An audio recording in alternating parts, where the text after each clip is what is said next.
Hey, Clay Martin. Oh, yeah, Clay Martin. Hey, look, tell us real quick, since you've been someplace the longest in our group today.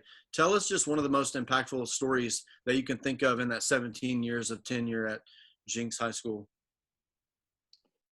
All righty. Well, geez, put me on the spot there, Brennan. I think the best thing about being a Jinx basketball coach is football always does so good, so nobody's really watching us. But it's good. It's good. I go back and I think of the first year we really got it going, and I'll include Coach Trimble in this story. But we had a really good thing going, and right before the playoffs started, we had some guys make some poor choices, and I was talking with Trim and knowing that the guys that made the choices were going to have some consequences. The biggest issue I had were the guys that were with them that chose not to step up by speaking up or step up and intervene and say, hey, this is wrong. And it goes back to one of those classic Trimbleisms, never waste a crisis. And it was just the fact that I felt that the couple of the guys that were there could have really saved our team and those individuals from some trouble. And so we made the tough decision to discipline those guys that were just there. And it was going into the regional playoffs. I mean, we were, I think, 22-2 or something like that. But just felt it was the right thing to do and got through it. And luckily we survived in advance. But fast forward, that was in '06, and fast forward to 2 or 3 years ago. And those kids are now fathers and have reached out. And, it's those seeds you kind of, we talked about last week, kind of the cultivating. And, those guys, they hated at the end, but they understand now. It was tough. Yeah. I mean, I was 20, 28, 29 years old, and it was not a fun week at our house on the phone, that's for sure. Well, tell me, real quick, I know that you're right in the middle of coaching your son at Jinx High School, who is going to be bigger and probably better than you, which I hope every father hopes that for their kid. But what's it been like? Won't be hard to do. Yeah. What's it been like to coach your kid at that level, at the high school level? It's been a real reward when opportunity presented itself. I mean, I went to come back and coach. I went to my wife, and then I went to him, and knowing that Chase can play a little bit, but he's still the coach's kid. Darned if he does, darned if he doesn't. And we talked about it and prayed about it. And a couple of days later, he just said, "I've been wondering why you hadn't gotten involved yet, Dad." So I felt a real peace about it. That's awesome. I love the time that we have on the floor, and then obviously back at home, and through his first 2 years anyway, we've been able to keep that balance, and Mama does a good job of helping us, but it's the relational side. The wins and losses, the hug we shared at winning the area game to go to state this year, that was awesome. We've got a cool picture of that when he came up and gave me a big old bear hug. But it's the day-to-day stuff that's just awesome. That's awesome. Well, Coach, thanks for sharing with you. I'll probably hand deliver this to you as soon as quarantine's lifted, and we'll get that book to you. So thanks for sharing with us. Drew, would you open us up and share with us a little bit about today? Yeah, absolutely, man. Coach Martin, thanks so much for sharing your story. I wish I could say that we had scripted that, but the Lord just continues to show up and put some conversation in front of us that we weren't anticipating even. But as we think about the idea of motivation, Kenyatta had asked me to share my story from a staff perspective as to why we believe three-dimensional coaching is so vital to the success and the longevity of a coach's career. And as a young FCA staff person, I was literally just searching daily, what can I offer a coach? What do I have to offer? And yes, I was known for a little bit of playing. And so when I come in, I could talk offense, I could talk defense, but I really wasn't truly connecting with the heart of a coach, because that's who our ministry is. And so I'm going to share motivating the 21st century athlete. I'm going to share the story of Coach Jeremy Reed and I, how that began. And the very first thing that we did to implement three-dimensional coaching framework into his coaching. Quick backstory, Coach Reed got out of coaching for a year. He had just had his second child, and they had learned that their child was mild autistic. And he had learned that one of the greatest things he can do as a dad is be as present as possible in his children's life. And so he was committed to that. His wife was committed to it. But over that year, our friendship had rekindled quite a bit because he had time. And we were teammates in college, but I had a lot of conversation about him, about his journey. He was a young head coach up in Sand Springs, and had made some moves and was again back at Ardmore. I remember seeing an email come from the FCA Support Center that said three-dimensional coaching, Coach Jeff Duke. And back in the day, if you got something from the support center, that was like, it was difficult to find out how to get to this link. Well, I found it. And before I pushed play on this link, which was basically the original content of the 3D framework, I text Coach Reed and said, hey, do you have some time? Come to my office. He was there in less than 15 minutes. And for the first time, we sat together and watched the original three-dimensional content together. We actually watched it twice, and we sat there for 4 hours. He took notes, I took notes. But when it was over, there was this moment where he was feeling led to let me know that he felt that he was being called to get back into coaching and to go to a place that there had been more 0-5 seasons than winning seasons in the history of the school. And I said, you're crazy. And he said, I know. That's why I feel like I think God is in the story.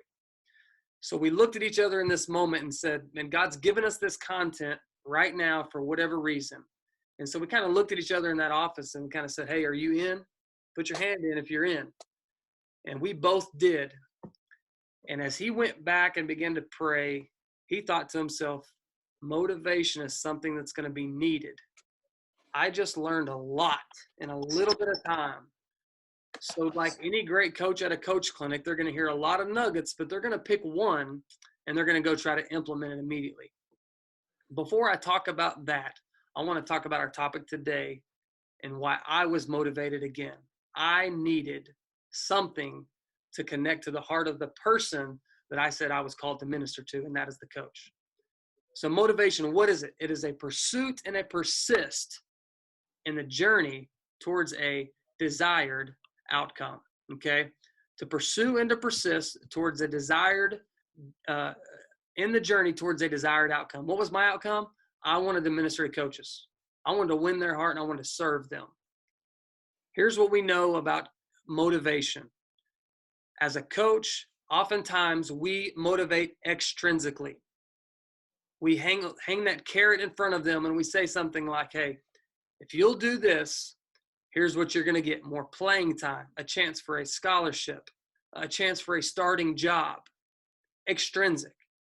But what we hope and desire is that we learn that true motivation comes from the inside, the intrinsic motivation.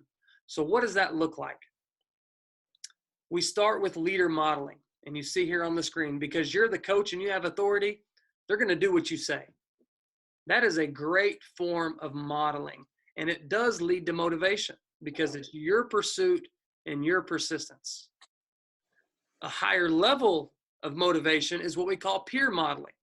To take an athlete who is excellent at a particular skill and allow him or her to lead that skill. That's a higher form of motivation for an athlete. And the highest form is what I like to call self-modeling, or what the 3D coach calls it. And I'll tell you a quick story. It was 8th grade.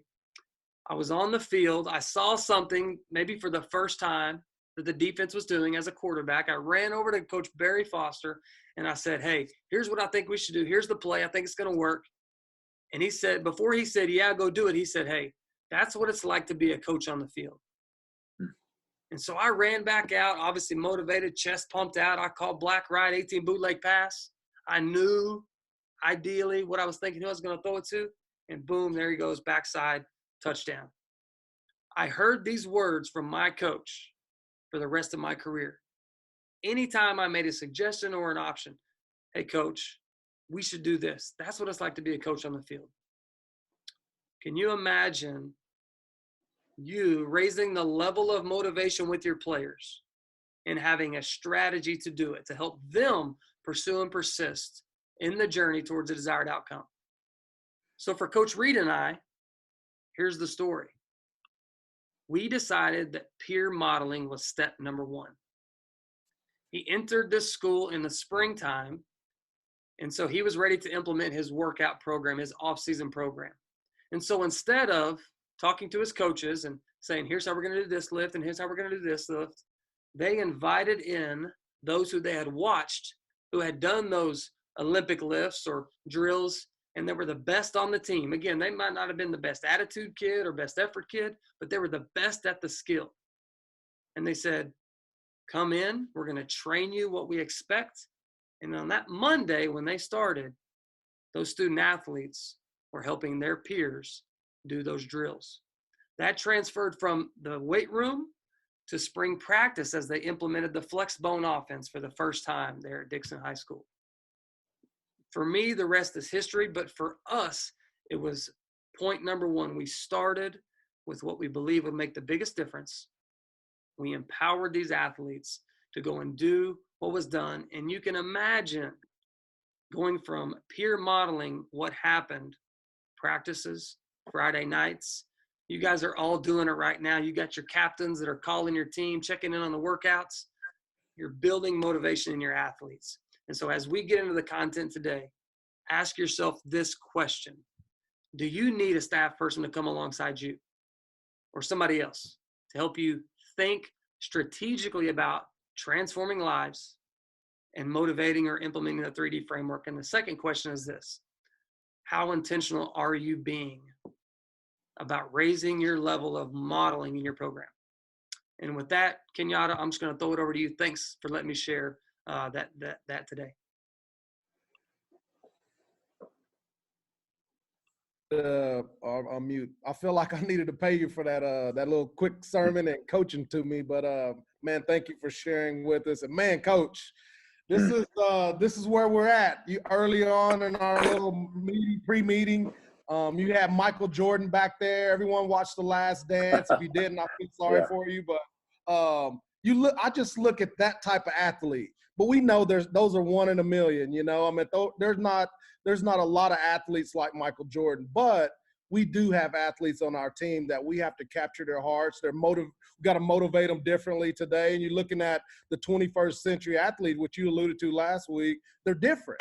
I mean, I look at my own kids that I have in my house, and I want to pull all their hair out. I don't have very much, but they're different. Kids are different these days. So in your program, motivating the 21st century athlete and capturing their hearts, what is something, or if you give us a story, something that you're doing or how we can be better at that, if you can just kind of lead into what you're doing there at Owasso. Well, I think we're just trying to, all of us, find anything we can do to, I love Drew's definition, you know, to get that inclination to pursue something, to move after something. And then he added to it, pursue and persist. So it's one thing to want it, but it's another thing to keep wanting it. And so what we try to do is to really get our guys to buy into what we're chasing, what we're trying to get to. It's not just a championship. It's that concept of, you know, we're like everybody else. We're trying to find a way to teach them to win every day. Okay, what does it look like to win the day? What does it look like? Well, how do I get them to want to do that, Kenyatta? I mean, that's the key, is how do we get our desires into them? I think they have to help set those dreams, set those goals, set those targets that we're trying to work for.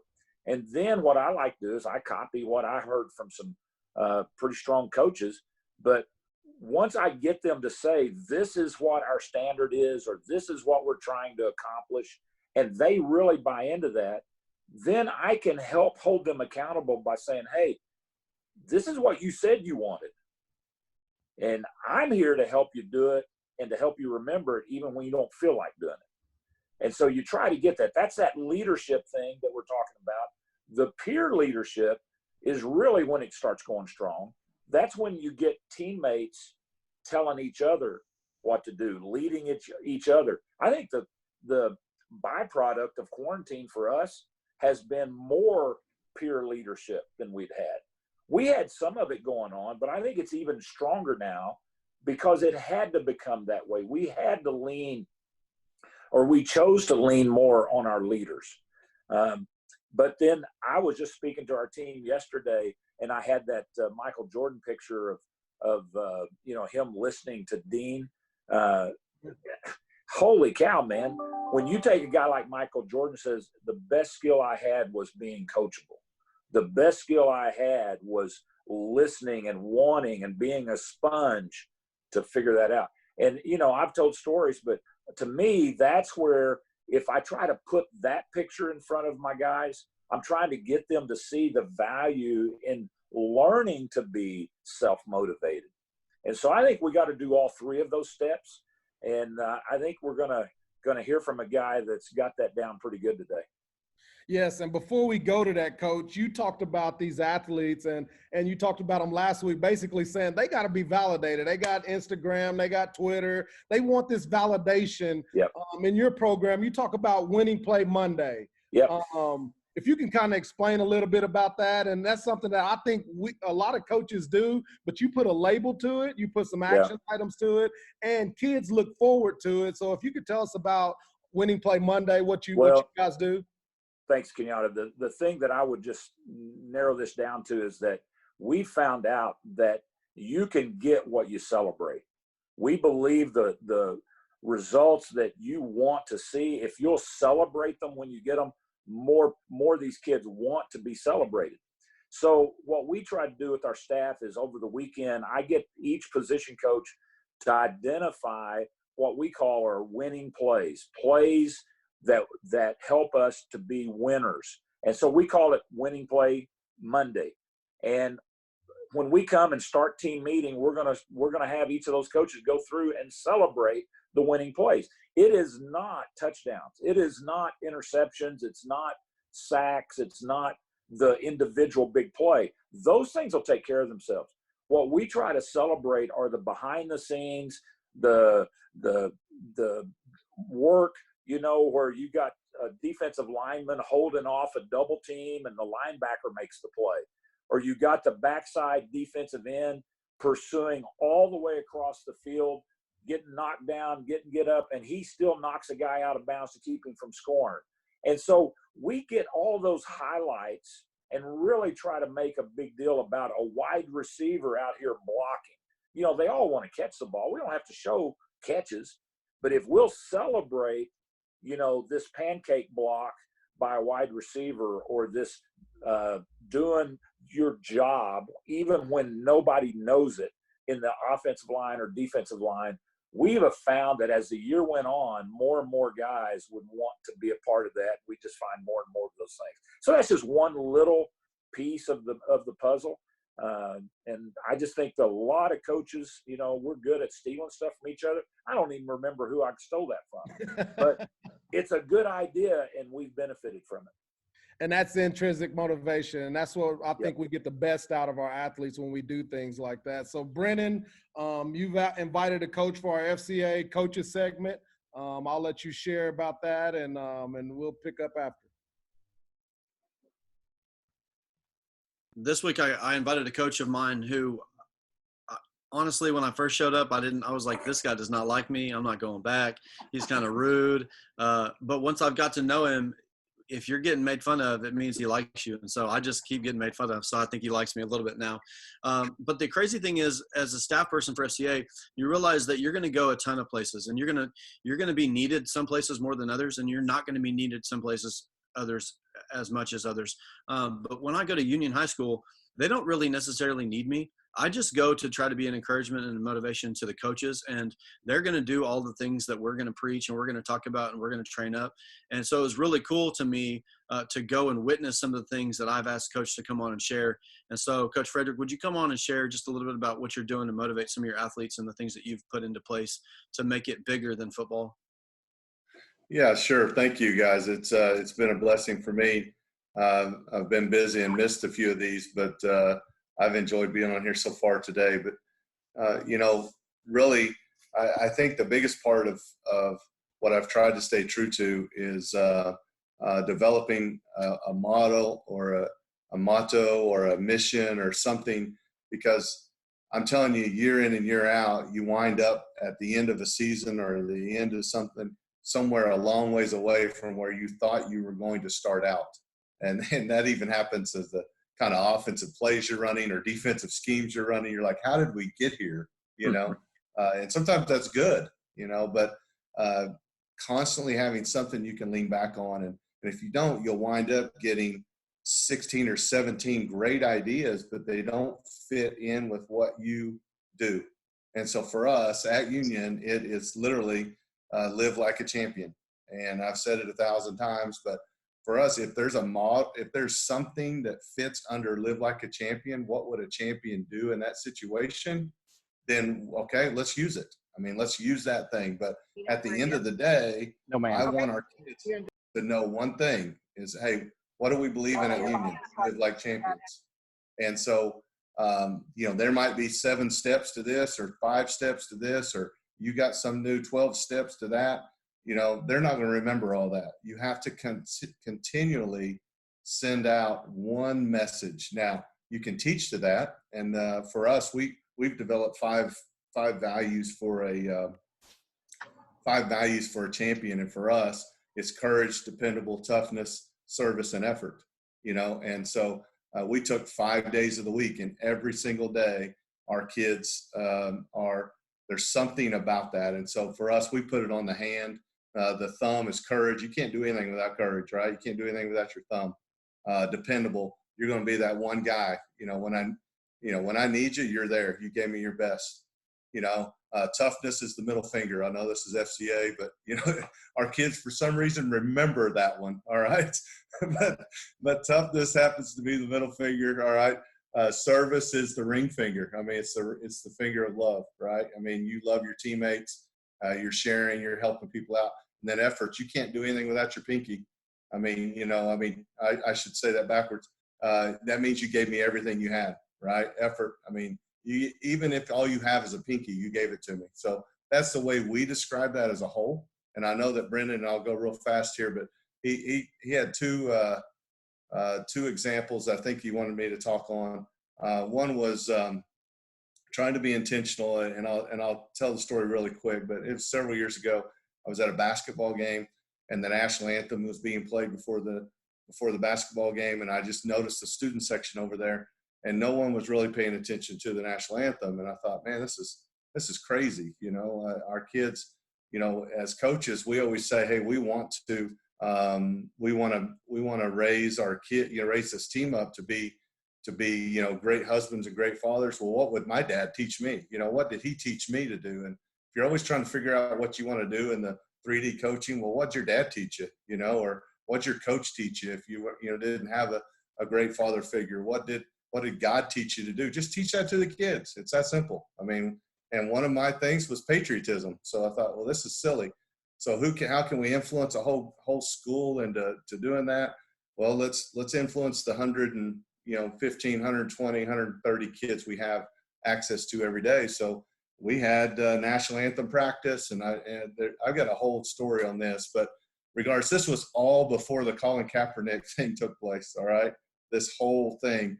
And so, man, we're rocking and rolling. And I literally thought we're gonna come out for the national anthem at every football game. And my whole experience in high school football has been that you stay in the locker room until the national anthem's over, and then you run out. Well, there's a whole script issue there in pregame for those of you who are involved in administration of when do you play the national anthem, when do the teams run out.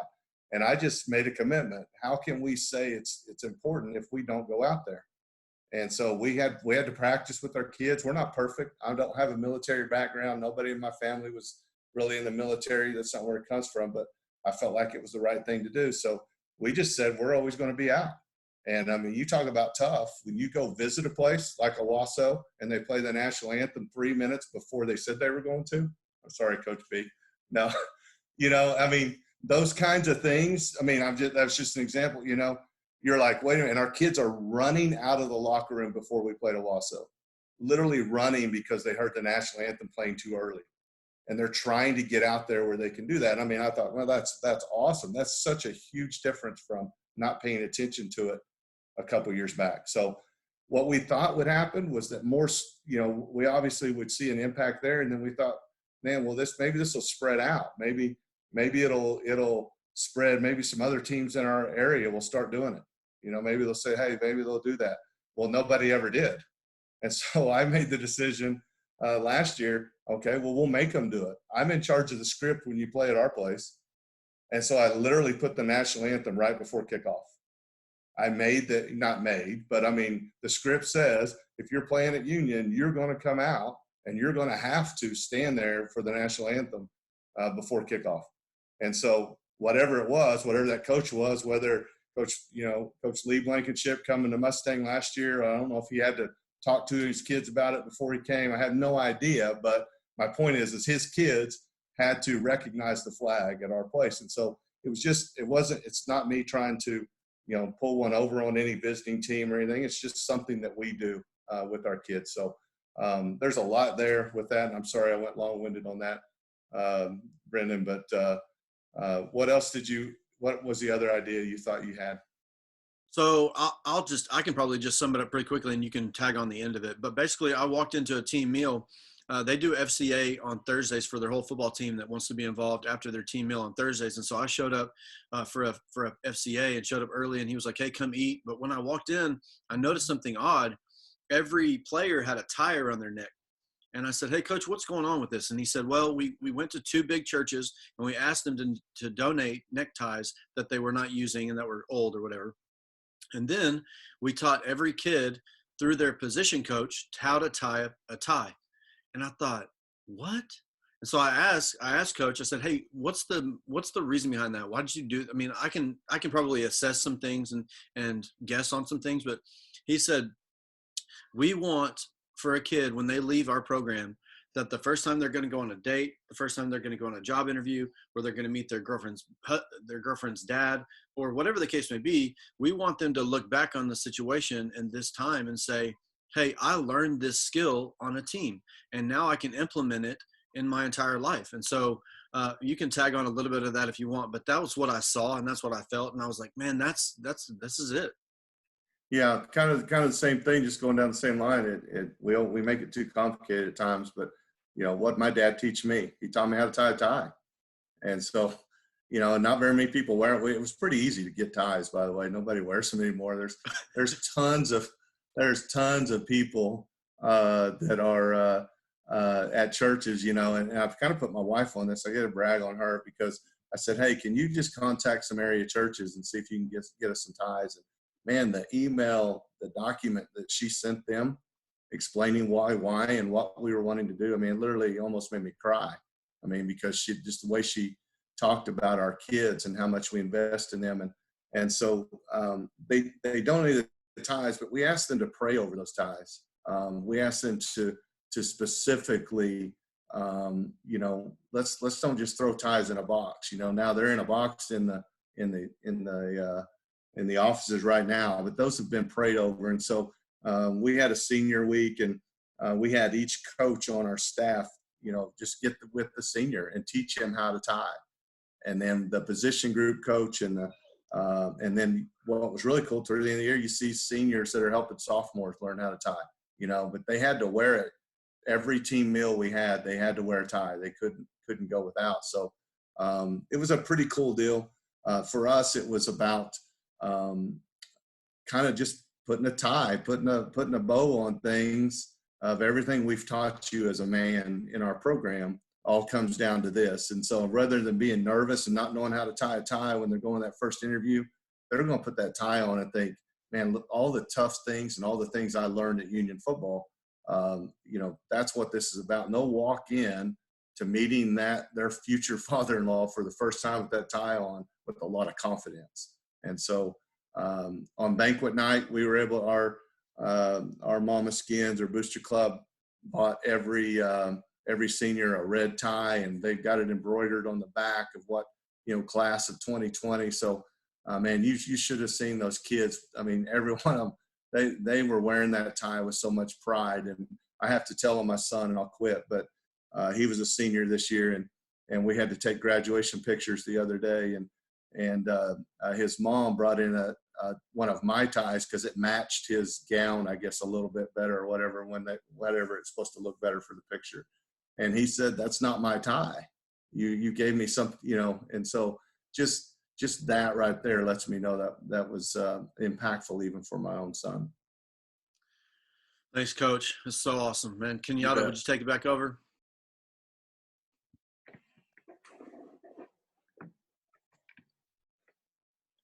Got on mute. Sorry about that. I wish we could talk all day about this stuff. Man, this is so awesome. And as I was listening to Coach and obviously listening to Bill every week, Coach Bill every week, and seeing all you guys' face, and this question comes up to me because I look at my life as an athlete, and there were some coaches I really didn't want to jump on the same plane that they did, you know what I mean, that we're on. And I see you guys, and I want you to ask this question to yourself, because next week or June 1st, it's about to kick off again. We're going to see those smiling faces. We're going to see some guys that are hurting. We're going to see some ladies that may come in our locker room, if you're a female coach, that may be hurting during this COVID-19 timeout. And we got to worry about our pursuit, like Drew talked about, more than anything. And so this question I got asked by my high school coach as a coach now. He asked me, he said, you need to have this question always in the forefront of everything you do. Is your journey worth following? Basically, what you're pursuing, is it worth following? So I think if all of us on this call today would just answer that one question, and if there's any chink in the armor or anything that's going on, man, get right with God before those players get back to you, because they're going to be wanting everything you have to go into their heart. And it's going to be an investment, like Coach was talking about. It's going to change their life. I know now that when you're looking at a 21st century athlete, they're seeing what they have to do on Friday nights, and then they're seeing on ESPN something totally opposite as an athlete. Take control of your identity, but Coach is teaching them the right way. And so those athletes are going to know when they go out in this world what to face and why the reason why they're doing what they're doing. And so I appreciate you, Coach, sharing that story about the flag. Man, I got veterans all over my family, and my dad, quick story, I mean, I got to hurry up, but my dad told me to always give my heart to the anthem. And I used to think, like, whatever, you don't salute it. He said, always give your heart. So I hold my helmet behind my back, and I give my heart in a surrender motion. I've been doing that since I was a 7th grade football player, and I almost got fined in the NFL for doing that. And they asked me why, and I told them, my dad's a Marine. He said, give your heart to your country, and he said, show a surrender symbol unless you join the Marines order. That was just something that we had. But man, I thank you for doing that, and I thank you, Coach Bill. And so, coaches, here's the challenge. I want you to go and think about one way that you're going to implement intrinsic motivation into your program, and share that with the rest of the world. This is what I'm going to do as a coach, and share the hashtag FCA Timeout so we can continue to share that, and people will know during this timeout, this is what I was working on. This is how I'm going to make my program better. So as we close, guys, you got a question from the sidelines for Coach Bill? Yes, sir. Man, what a great day. Great content today. We can't make this up. You can't script it any better than today. And I just got to thank Coach Fred and Coach Martin for coming on here and sharing what they shared. It fits in perfect with the movement of our players from a leadership model all the way down, or from extrinsic to intrinsic motivation, and moving them through that where they take the value, they take it on themselves. And just great example, Coach Fred, when you talked about your players sprinting out onto the field ahead of everybody to get to that national anthem, that shows that it's moved inside of their heart, and that it moved from a coach telling them to do it, that they wanted to do it, and a senior coming up to help a sophomore learn how to tie a tie. That's the motivation that we're talking about. It just fit in perfect, and what a great day. FCA has tons of resources on this three-dimensional coaching. Our FCA Coaches Academy is full of you can build a year-long plan on how to motivate and how to encourage your student athletes to this type of motivation. And I'm excited to just to hear it and see it played out. Coach Blankenship, when you think about moving from the coach says to do it, that leader authority model, down to the peer modeling and the self-leadership, what examples or what impact have you seen when you've allowed your players, or you've motivated your players to do that? Can you give us an example of where it comes into peer modeling and the self-modeling of your team? Guys, over the years, I think I've stumbled into more things than actually that I was purposeful about. And you start figuring things out, and you try this and try that, and as much as anything, I learned from other coaches, and the stuff that I've heard just today from Clay and Coach Fred. I mean, I continue to learn and want to go, okay, I want to try that. I want to try that. I will just tell you, a few years back, and I believe I'd done this when I was at Union, but I know as the head coach at the University of Tulsa, I started meeting with our leadership team about 2 years into it. And when I say leadership, we had a leadership council, and we spent time establishing some answers to some questions. I asked them, what are we known for? What's our program known for? What are you most proud of? And we just kind of storyboard this and kind of put all, then we decide, okay, these are the values we want to stand for, and we want to do this. And then how do we, what are our obstacles in the way? And we kind of sort through all that stuff. And then I used to get in front of the team and tell the team all this stuff, but I began utilizing those guys. And I said, Derek Alexander, I want you to share with the team, da da da da da. I want you, Michael Mudro, to share this stuff. And oh my gosh, it was a completely different level.